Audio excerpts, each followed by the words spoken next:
శ్రీ గురుభ్యో నమః. యజ్ఞాలు మరియు హవనాల సమయంలో మనం స్వాహ అని ఎందుకు అంటాం? స్వాహ అనేది సంస్కృత పదం. ఇది స్వ మరియు హ అనే రెండు మూలాల కలయిక. దీని అర్థం దానిని సమర్పించనివ్వండి.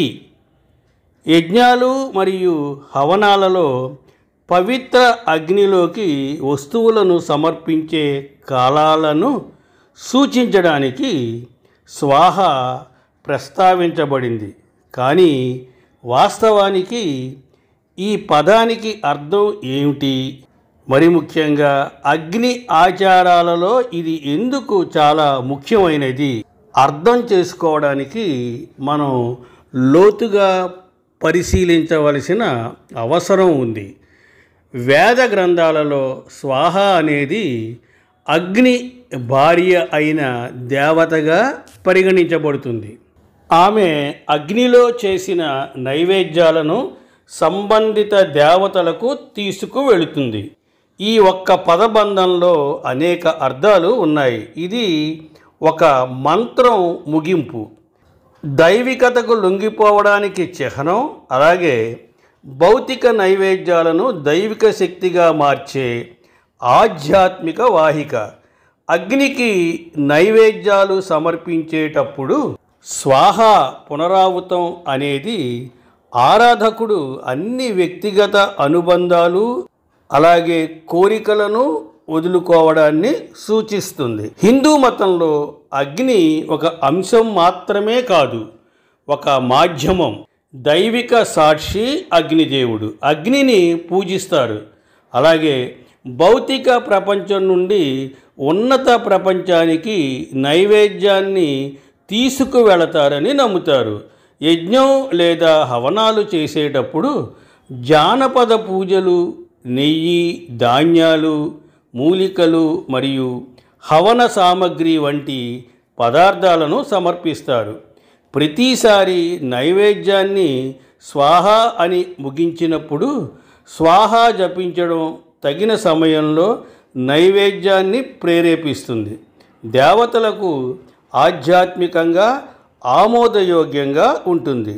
స్వాహ యొక్క లోతైన ప్రతీకవాదం ఏంటంటే ఒకరి అహాన్ని వదులుకుని దేవుని చిత్తానికి లొంగిపోవడం.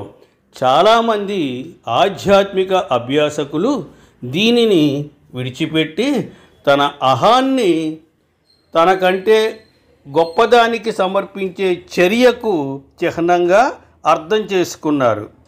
ఈ సంకేత విముక్తి చర్య ఆధ్యాత్మిక అభివృద్ధిని మరియు దేవునితో సన్నిహిత సంబంధాన్ని రేకెత్తిస్తుంది.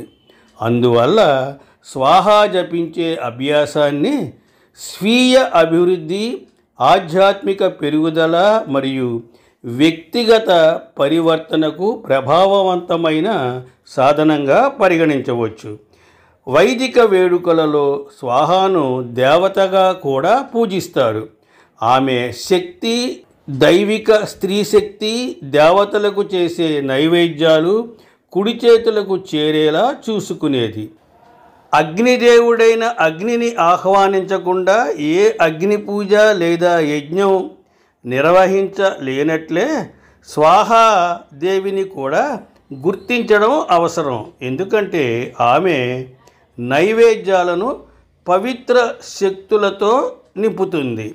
ప్రతి నైవేద్యంపై స్వాహ జపించకుండా మంత్రం అసంపూర్ణంగా ఉంటుంది. స్వాహ అని పూర్తి భక్తితో పలికినప్పుడు దానికి సంబంధించిన మంత్రం యొక్క కంపనం అధిక కంపనాన్ని సృష్టిస్తుందని, తద్వారా అది బలంగా మారి శక్తివంతమైన ముద్రగా పనిచేస్తుందని అర్థం.